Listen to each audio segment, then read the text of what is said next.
Okay, so we get to the point of the Exodus where Pharaoh has hardened his heart. He has not allowed God's people to go out into the wilderness 3 days' journey and to worship him as he has asked or as he has commanded. At the very beginning, when Moses and Aaron went to Pharaoh and said, Jehovah commands that we go out into the wilderness and worship him. What was Pharaoh's response to that statement? Who is Jehovah? Yeah. Who is the Lord that I should obey his voice? Who is the Lord that I should know him? Who is the Lord? What God are you talking about? And so this really is kind of an honest answer, isn't it, for Pharaoh, because they worshiped many different gods in Egypt. This one he had never heard of. He didn't know the authority of the true and living God, although he lived and served at his pleasure. He didn't recognize who God was. And so Moses and Aaron began to tell him and teach him about Jehovah through these things that they do. And up to this point in time, we have studied that the river Nile has been turned into blood. And we also see that the magicians of Egypt were able, through their magical arts, to perform a type of sign like that. And so it didn't have a great impact upon Pharaoh, it seems. And as we go in our study today, we're going to see that there's some things that they couldn't do. But what in regard to turning the water to blood could the magicians not do? They couldn't reverse it. They couldn't reverse it, that's right. So that's important for us to consider. I really hadn't thought about that up until now, and when it was written by the Waldrons here in our study guide, it makes perfect sense that they have to go back to God each time. Pharaoh calls Moses and Aaron and says, at the ends of these plagues, and says, ask God to remove this. So if it was something that the magicians could have done to cause it, then certainly they could have reversed it if they had had the power, but obviously they didn't. And we spent some time, I don't remember when it was, maybe on Friday, watching, you've probably seen the movie The Ten Commandments with Charlton Heston as Moses, and Yul Brynner as Pharaoh. And a lot of that movie is just, so different than, and in contrast to what the Bible has to say. But the illustration in that movie of the Nile turning to blood was very interesting to me, and how that came about. And of course, they showed it as a progressive thing, where the blood started in one spot and then kind of moved through the water. That's not how I see God doing that from what the Scripture says. And once Aaron stretched the rod out, instantaneously all of the river, not just that portion where they were standing, but all of the river turned to blood. All of the pools, all of the other rivers, all of its tributaries turned to blood when Aaron stretched the rod out.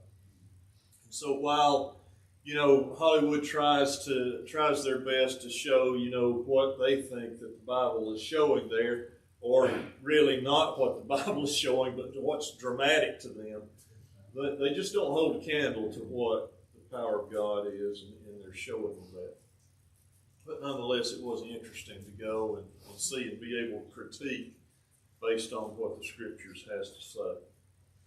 And so today we come to a series of plagues that the Bible talks about, and beginning with chapter 8, we learn about the frogs and the gnats and the flies, or as some of your translations may render it, instead of gnats, lice, biting insects. It's really what the original Hebrew word means, and so whatever that is, then we'll understand that they were indeed a plague. And I can only imagine how serious in how bad that was. We'll talk about that as we go along. So, the first thing that Jehovah tells Moses and Aaron as we come to chapter 8 is that you go in and tell Pharaoh to let my people go. Let them go. You haven't let them go I have commanded. Let my people go that they may serve me. And if you refuse to do what I say, then I'm going to bring a plague of frogs throughout the land. And so then in verse 1 of Exodus chapter 8, the Lord said to Moses, go to Pharaoh and say to him, thus says the Lord, or Jehovah, let my people go that they may serve me, but if you refuse to let them go, behold, I will smite your whole territory with frogs. And the Nile will swarm with frogs, which will come up and go into your houses and into your bedroom and on your bed and into the houses of your servants and on your people and into your ovens and into your kneading bowls. And so as the Egyptians would wake up the next morning, there would be frogs everywhere. They would be in their houses, in their beds. They would be in their kneading bowls where they made where they mixed their dough and made their bread. They would be everywhere. Now, I don't know how much you like frogs or how much you don't, but imagine those things being in the house. You know, at my house, we don't have anything but us in the house. Except for right now, we do have quite a few Asian beetles.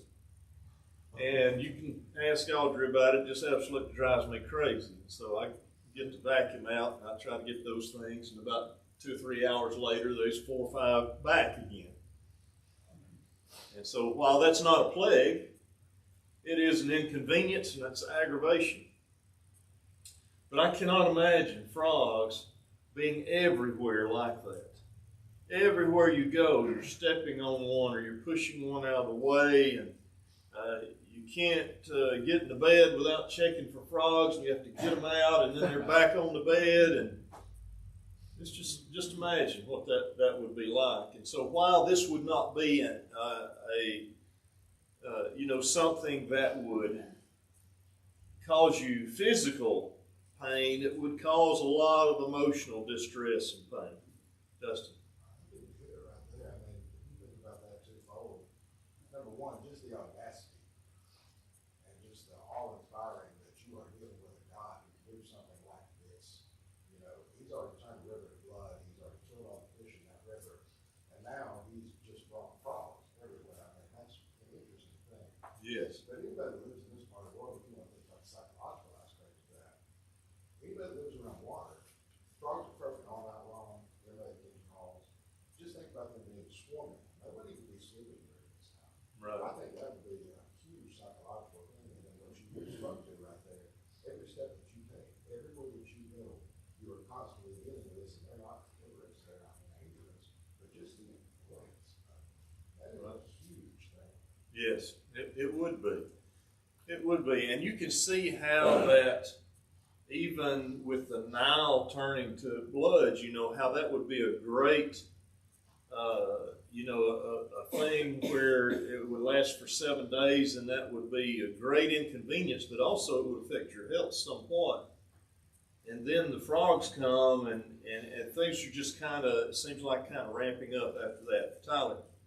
Yeah, what it's not really saying, but being in the South, we're around toads and frogs all the time, is it specifies it being in the eating bowls and in the ovens and all that stuff, but that's all fecal matter in urine. Yeah. So whenever they cook food or whenever they eat, you have fecal matter in their food, and it stays. It's the smell, the stench, it stays in the oven too. Mm-hmm. Right. Yeah, that would be pretty nasty. There's no doubt about that. That would indeed be the case. Okay, so God tells Moses then to have Aaron stretch his rod out over the waters and smite the waters, and the frogs are going to come up and cover the land, and they did so. The magicians were able by their enchantments to make frogs appear as well.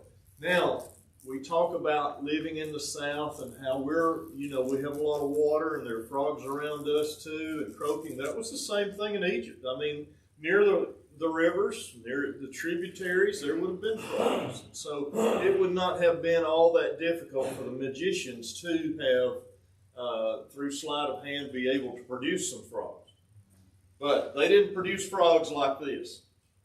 And they certainly couldn't take them away, or else Pharaoh would have just had them do that, And so I can only imagine what, as we've discussed already, what that would have been like. And so when they bring those frogs up, it's almost like, are you kidding me? You're going to say that you're producing frogs like Jehovah can produce them? But certainly they have no power to take them away, as we've already stated. Yes, George? One of their gods was a frog-headed creature. Yes. And frogs were regarded as a god too, and they had to be respectful of them, and they had no problem. Yes. They couldn't move around, couldn't step. You Right. stepped on frog, and they were in a predicament. Yeah, that's right. I had forgotten about that. I saw that image of, it's a big stone image that had the head of a frog and kind of I don't know, the body, I guess, of a man or something of that nature. Not necessarily a man, but just a big body similar to what a human would have. And so when the frogs inhabited all of the land, Pharaoh calls for Moses and Aaron. Again, why not just call for the magicians? Why not just call for the sorcerers? Because they had no power, obviously. So he calls for Moses and he calls for Aaron. And Pharaoh asked them to entreat the Lord, and he would let the people go.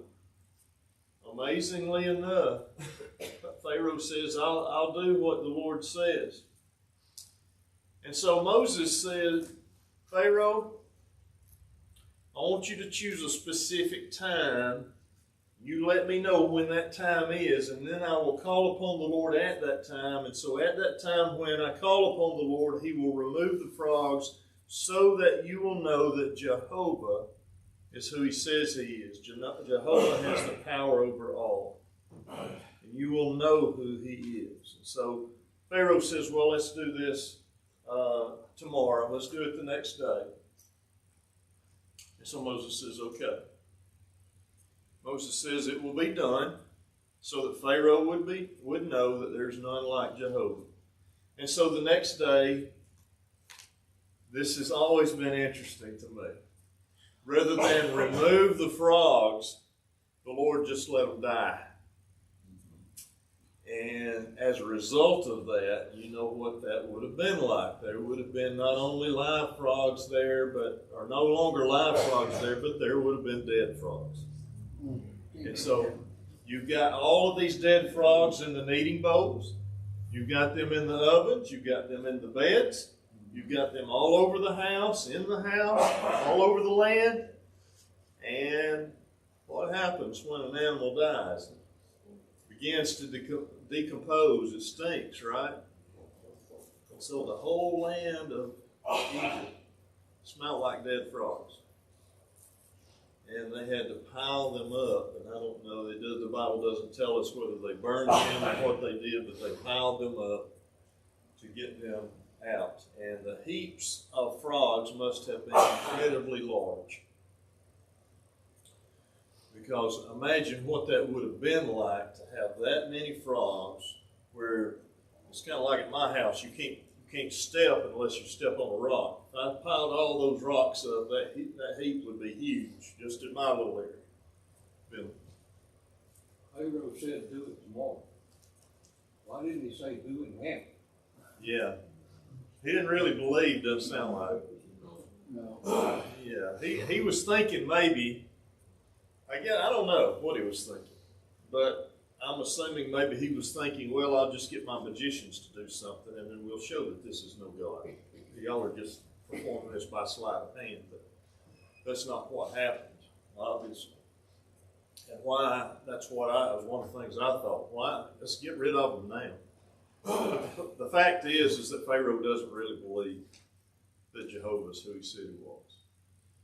But he's going to. And so that's what he was left with was a bunch of heaps and piles of dead frogs. And so even though the whole land stunk with the smell of these frogs, these dead frogs, Pharaoh hardened his heart. That's what's always been amazing to me, is that through all of this, and of course we know the reason he hardened his heart was that God did that, but he had so little faith in Jehovah that even when his advisors advised him against a thing, he just bulled himself through, pushed through, was hard-headed, and said, no, I'm not letting the people go. And so Jehovah was not through teaching Pharaoh that there was none like him. And as we see these plagues go on, and of course we're just talking about the second one now, but we go through the history of these plagues. What is it that Jehovah reminds Moses and Aaron over and over about Pharaoh? He would harden his heart, but he was out to make the people in Egypt understand. The Israelites had convinced all of those, and they had, well, we know what happened out in the wilderness. So. Right, that's right. And so God continues to allow this to go on to teach not only Pharaoh and the Egyptians, but the Israelites as well. And so when each plague is through, Moses and Aaron really don't know when it is that Pharaoh's going to let the people go, but they do know that Jehovah's teaching all a lesson. And so because Pharaoh had said he would let the people go, and he didn't, the Lord just proceeds to bring another plague. He doesn't go and warn Pharaoh. He doesn't give Pharaoh an opportunity to let the people go. He just initiates the next plague. And he tells Moses and Aaron, go smite the dust with the rod. The dust. Now let's think about that for just a minute. We talk about the sand of the sea, how large that is, how great a thing that is. We talk about the stars of the heavens and how many stars there are. Here the Lord says, smite the dust. And from the dust comes these lice or biting insects, whatever they are, whether they're lice or gnats or whatever.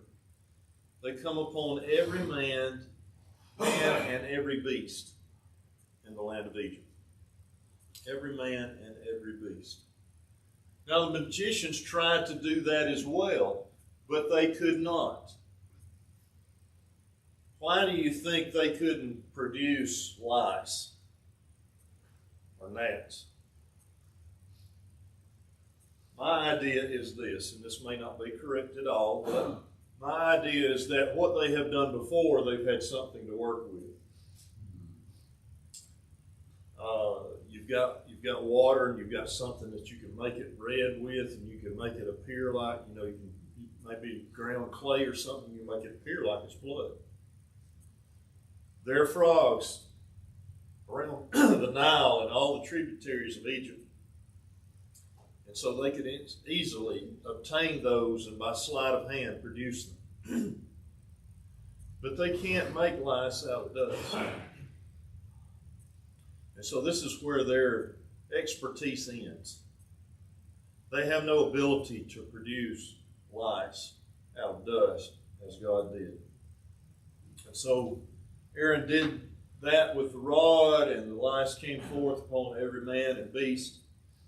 And the magicians tried to do that, and they couldn't. And so they go to Pharaoh. And they say, listen, this is the finger of God.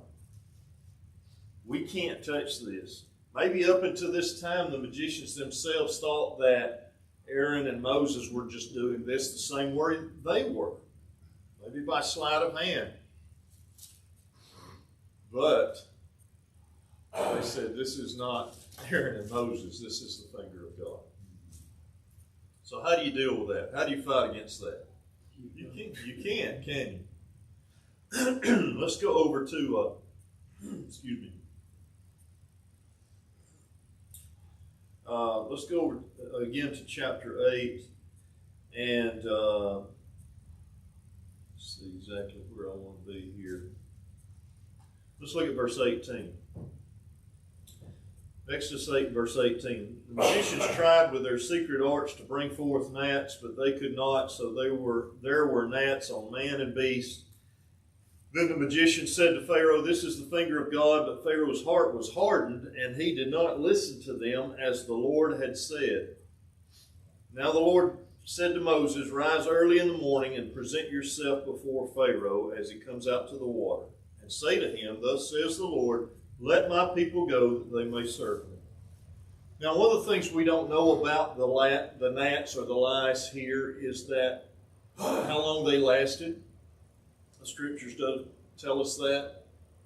How they were done away with, the scriptures really doesn't tell us that. But the Lord just simply says, go out and see Pharaoh tomorrow as he goes to the water. And so, after the magicians say, "This is the finger of God," Pharaoh's heart is hardened again. Now, he has the authority, right? In Egypt, he has the ability to tell his advisors that he is not going to listen to what they have to say. But in this case, and in similar cases, Pharaoh shows himself to be an ignorant and hard-hearted man and not listening to what his advisors tell him.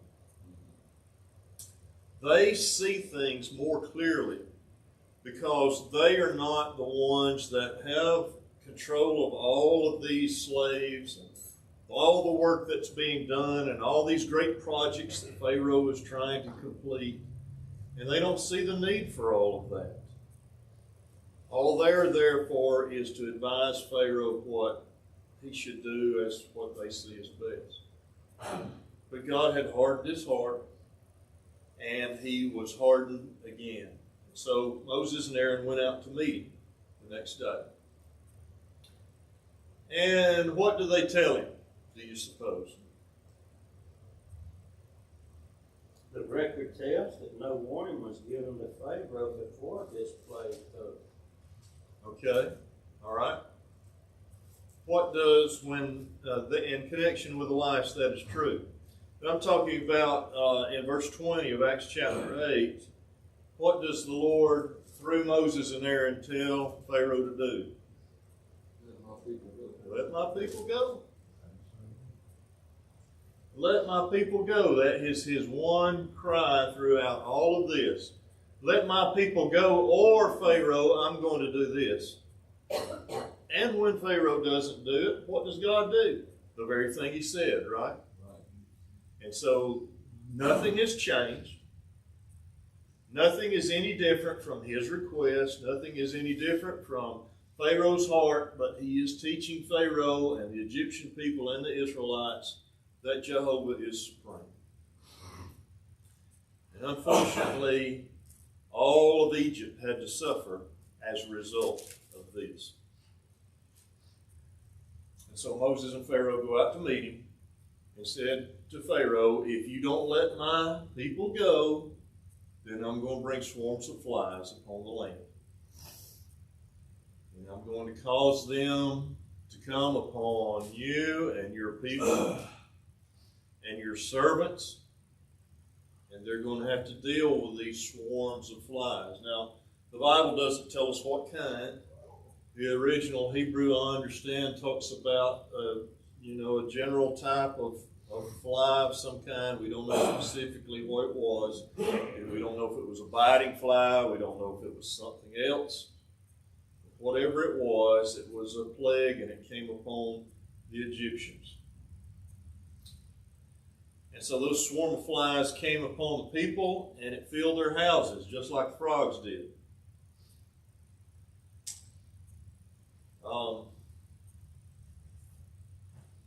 I don't much care for mosquitoes. Oh boy, who does? Every once in a while, you know, you'll get into a kind of a swarm of mosquitoes, and it's very aggravating. You know, more of a, I think, a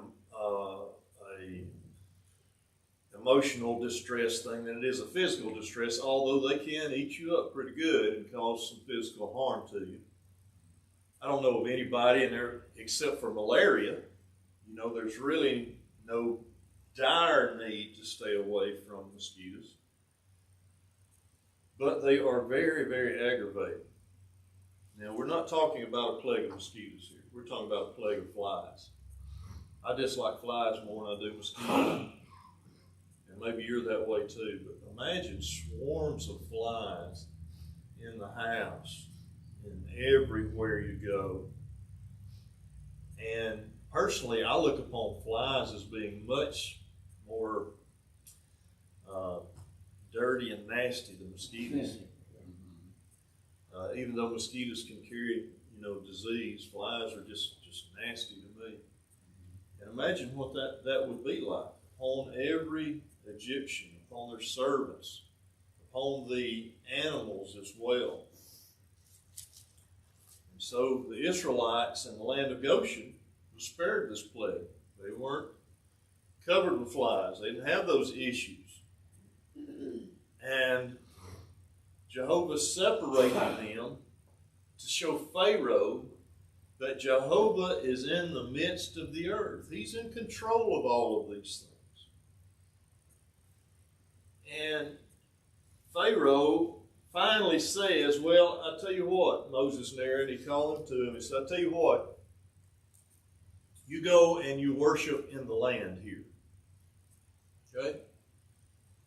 I see that God has brought these plagues, you know, entreat the Lord, and you go and worship in the land. And so let's see what that, how the Bible renders that. In verse 22, but on that day I will set apart the land of Goshen where my people are living, so that no swarms of insects will be there, in order that you may know that I, the Lord, am in the midst of the land.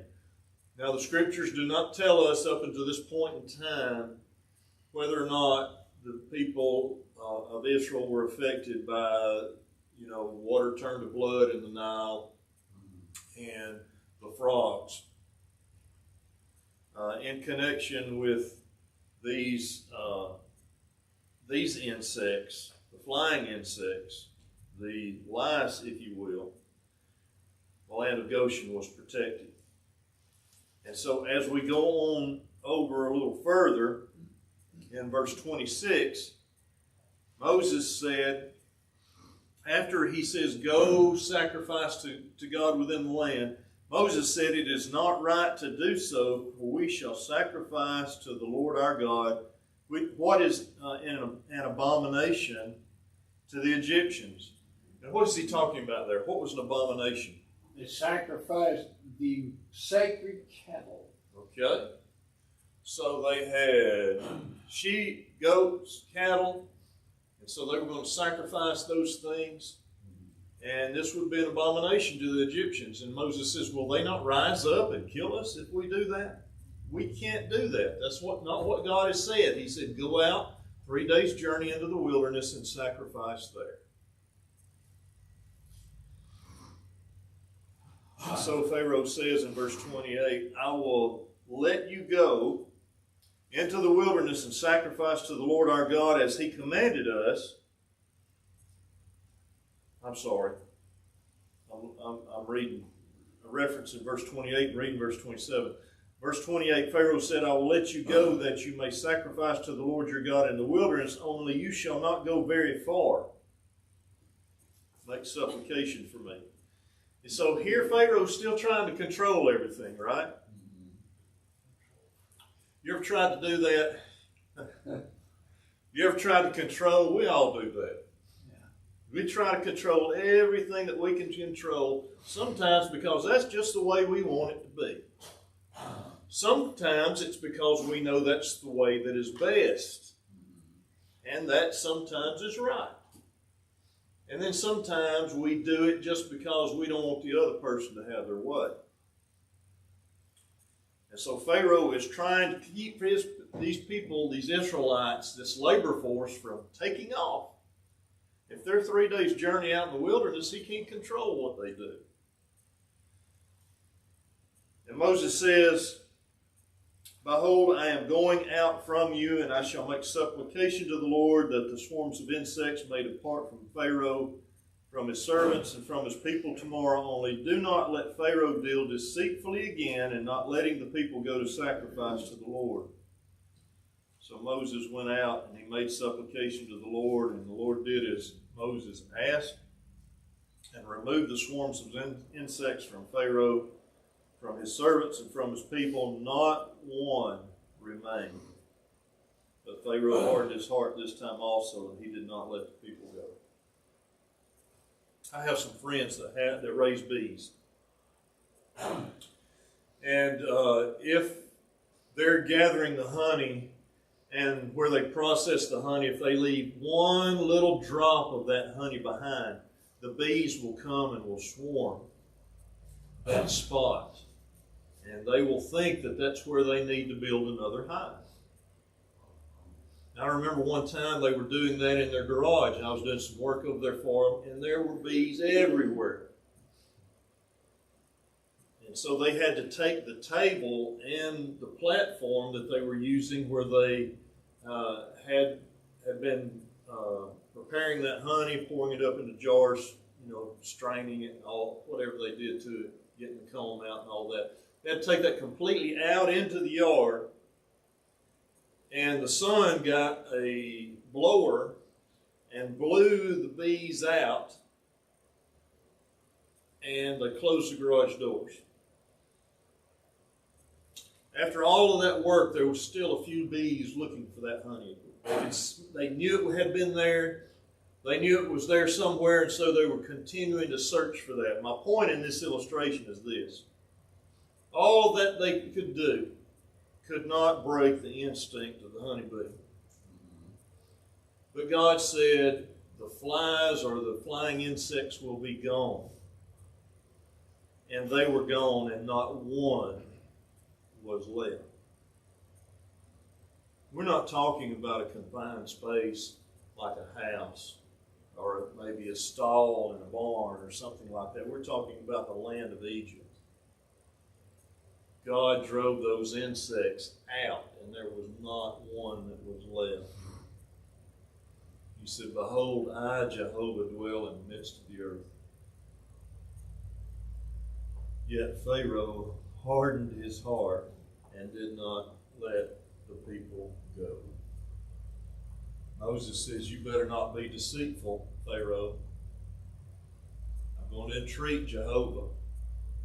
Jehovah removed the swarms the next day. Moses warned Pharaoh not to deal deceitfully with him any longer, but he did. He hardened his heart. And again, that was God's word.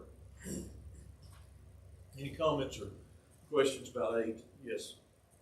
You were speaking about earlier about those Asian beetles. Yes. I don't know if they've got you, but they bite. And according to commentators, that any kind of flying insect was included under that possibly. So if anything was out there biting you, had gnats, I think. You ever had those get in your eyes? Yeah. Oh, they can be bad. Yeah. And they can bite too. You can see why those things would be a plague. Yes, Dustin.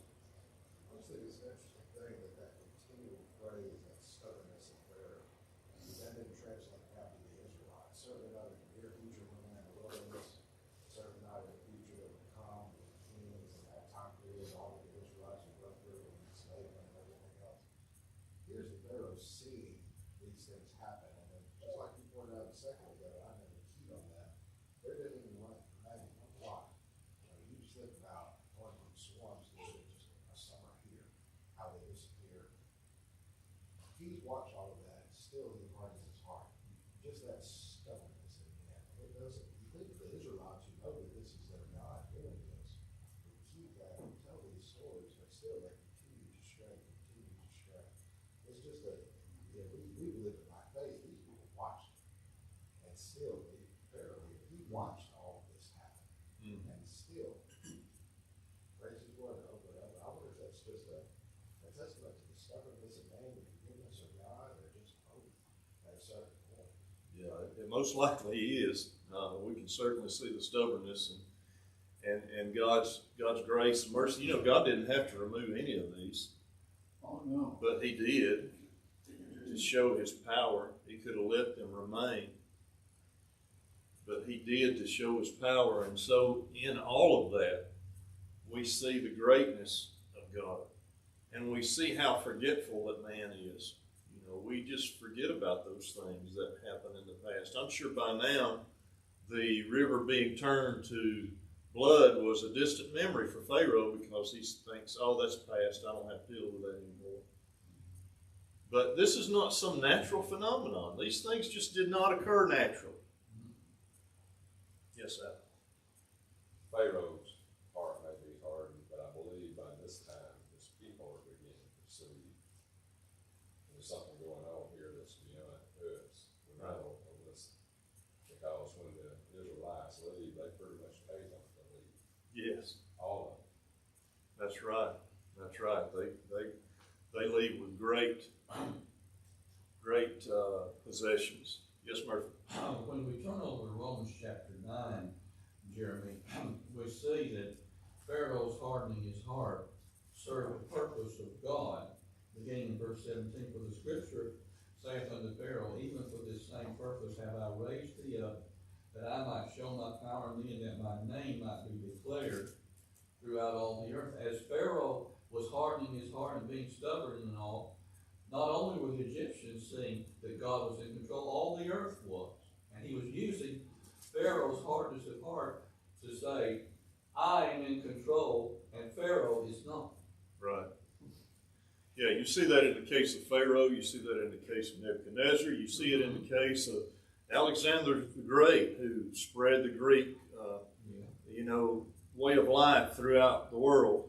So, and by doing so, all the world was knowledgeable of the Greek language, and that allowed the gospel to spread so quickly and easily. And so there are many things like that we see God using those rulers for, and especially in the days of the judges. Yes. I was just going to say, pretty much what you said about, it's not a coincidence. I think it was all part of God's plan. When the time was right, He sent Jesus. In the New Testament, I think, maybe Ephesians or Colossians, in there, it talks about when the time, paraphrase it, when the time was right, God sent Jesus. You can't help but see God's hand in the whole thing. Right. Yeah, that's right. Okay, so let's go on into chapter 9. I appreciate those comments this morning. The plagues continue, and so in chapter 9 we learn about hail, we learn about bulls, the murrain of cattle, and I'm listing those in reverse. And so these are severe plagues that come upon and greatly affect the people of Egypt. They affect their person, they affect their livelihood, they affect those things that, many of the things that they worship, affect those as well. And so Jehovah told Moses to go to Pharaoh again and tell him to let the people go. Let the people go, Pharaoh. How long are you going to have to learn these lessons? Let the people go. Tell him that there will be a severe murrain of cattle upon all livestock of the Egyptians. So a murrain of cattle or livestock is a disease that is deadly, and that came upon the livestock of the Egyptians. And again, as we have stated, many of these types of livestock were worshipped by the Egyptians. And so that would be a direct blow to their idol gods. And Pharaoh would be affected himself with bulls that would be a direct blow to him as portraying himself as a god before the people. And so many of these things really strike at the very essence of their religious livelihoods as far as the Egyptians were concerned. But God said in connection with the murrain of cattle that the Israelites' livestock would not be hurt. Now, how does that happen? We haven't talked about that really, but how does that happen? How does God just kind of partition the livestock of the Israelites off from these plagues if he's not who he says he is? And so that as the sorcerers and magicians have already told Pharaoh, this is the finger of God. How long are you going to tolerate this? How long are you going to put your people at risk like this? And so Jehovah brings the plague upon all the cattle, yet not one of the livestock of the Israelites died. And so Pharaoh hears this, and he actually sends out people to Goshen to see if this is really true or not. It seems like to me that Pharaoh is starting to lose his mind over this. I mean, he does not believe anything anybody says. He's got to go and send people that he trusts to bring back a report for himself. And so the report comes back. Not one of the Israelites' livestock has died. Yet he hardened his heart as before and would not let the people go. All right, so now this is where we begin to see it really affecting the Egyptians. So we've talked about, the inconveniences of the water and the frogs and the insects and those types of things. But now you're affecting the person, the livelihood of the Egyptians. All their cattle's gone. And what comes next is going to be severe upon them specifically.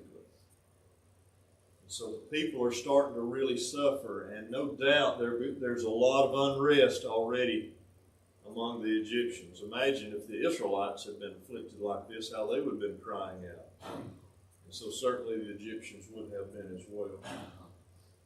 So next we come to the plague of boils. And boils not only on mankind, but on beasts as well. So the murrain of cattle has killed all of that livestock, and whatever beast is left would have been killed as well. The murrain would have gotten bulls and cows, sheep and goats, horses and donkeys.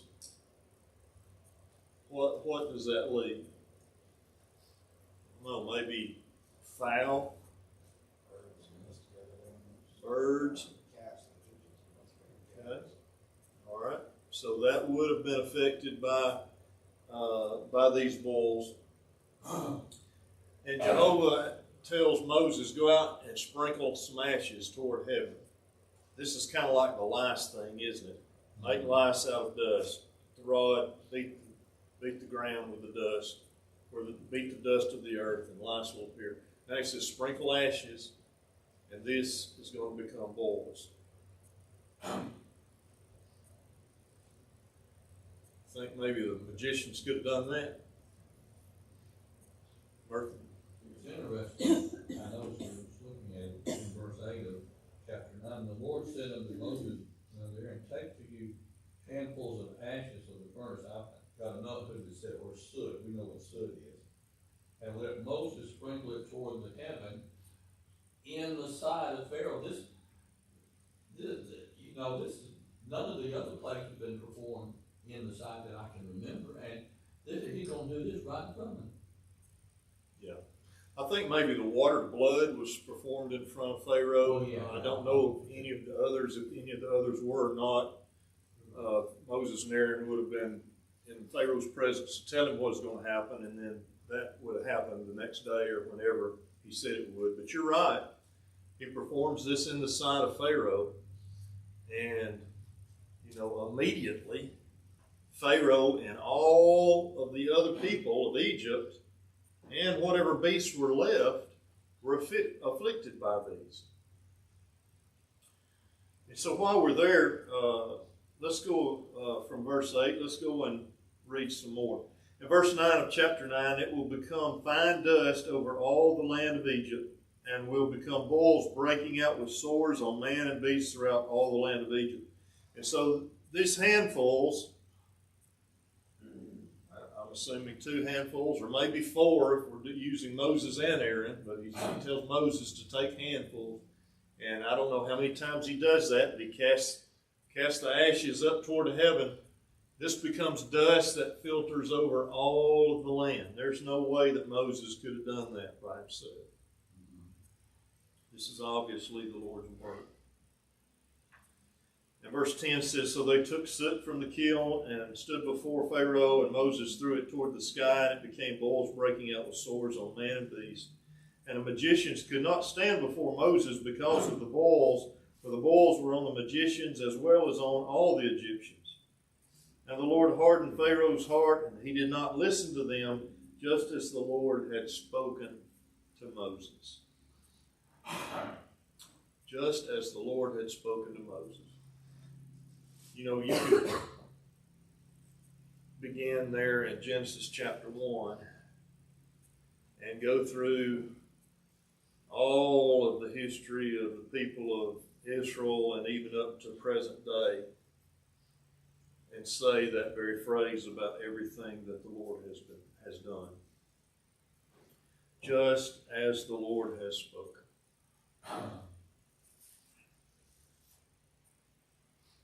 And so, after all of that, Pharaoh hardens his heart. And so, Moses and Aaron are dispatched by the Lord to Pharaoh once again. Go once again to Pharaoh, stand before him, and tell him to let my people go. This time, Jehovah would send his plagues upon Pharaoh's heart, his people, and his servants. That's what the scriptures tell us in connection with what's about to come about. Jehovah begins to explain why Pharaoh stood still before Jehovah with a hard heart. And so let's look again down in verse 16, and this is part of that last section there, that last sentence that I have on the outline. But indeed, for this cause I have allowed you to remain, in order to show you my power, and in order to proclaim my name through all the earth.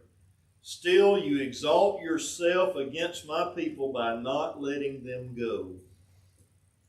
The Lord said previously in that verse, you know, had I wanted to, I could have done away with you a long time ago, Pharaoh.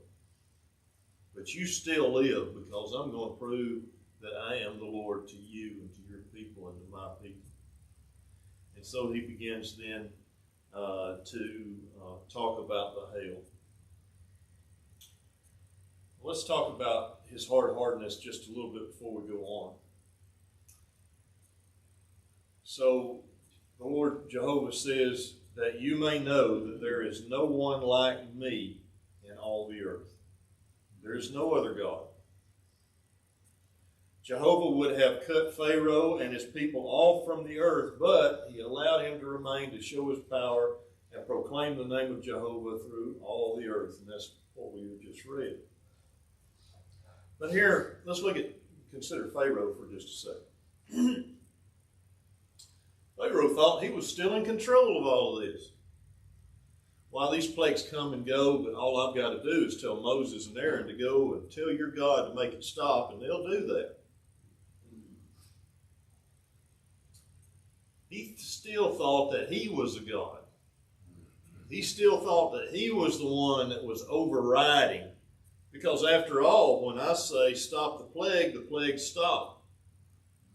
That's pretty arrogant, but that seems to be the way he's thinking. He thought that he could outrank and exalt himself above Jehovah. He had never dealt, obviously, with Jehovah before this, to his knowledge. but he was getting an education. And so the next day, Jehovah sent hail upon the Egyptians, such as had never been seen. And that's a common phrase to some of these plagues as well, such as had never been seen. I think that was stated in regard to the frogs.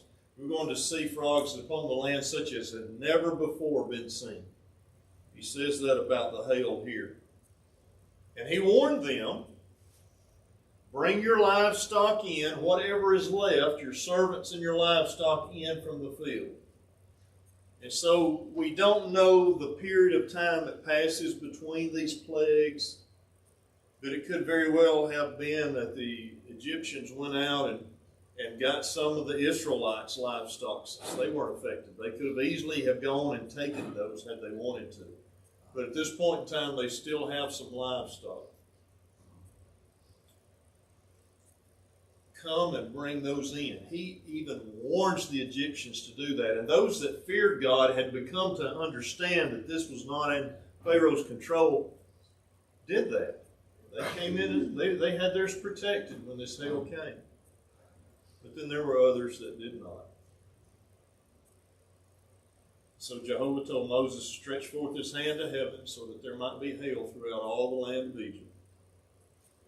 And with this hail, Jehovah sent thunder, hail, and fire, such as never had been seen. It smote every man, every beast, every herb, and every tree that was in the field. And guess who didn't suffer? The Israelites in the land of Goshen. God protected his people. And so after this happens, Pharaoh actually makes an admission, a confession, if you will, of sorts. Pharaoh admits that he had sinned. He says, I know now that Jehovah is the righteous one. I and my people are the wicked ones. Now that is a step forward, isn't it, from what he had said previously.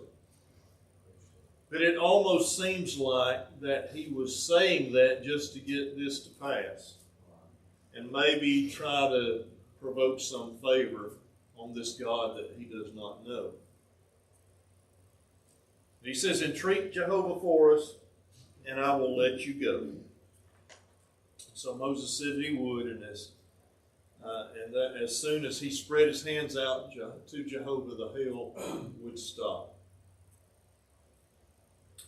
Then Moses told Pharaoh, he says, I know that you and your servants do not fear Jehovah.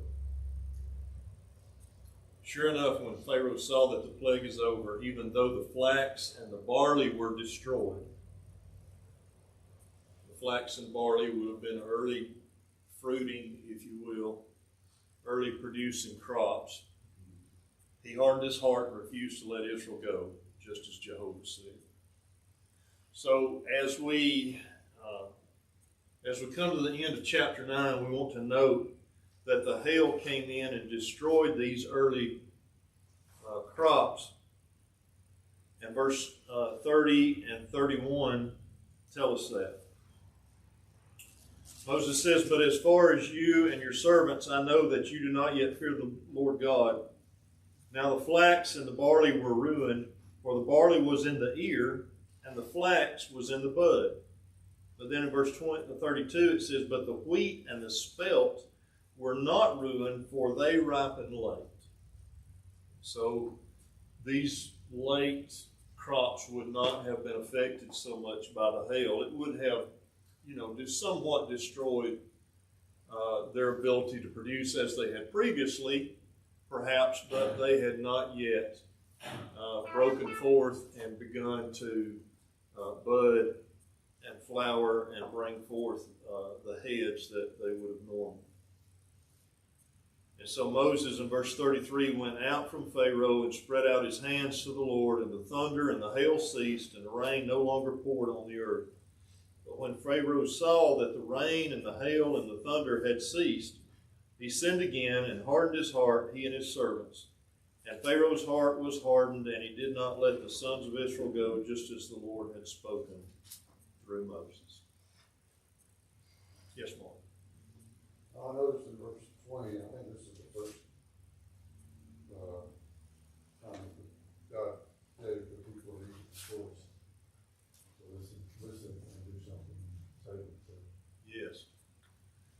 That's correct, and that does a couple of things. It shows them that God is indeed in control, and He does what He says He will do. And it also shows them that they can trust that.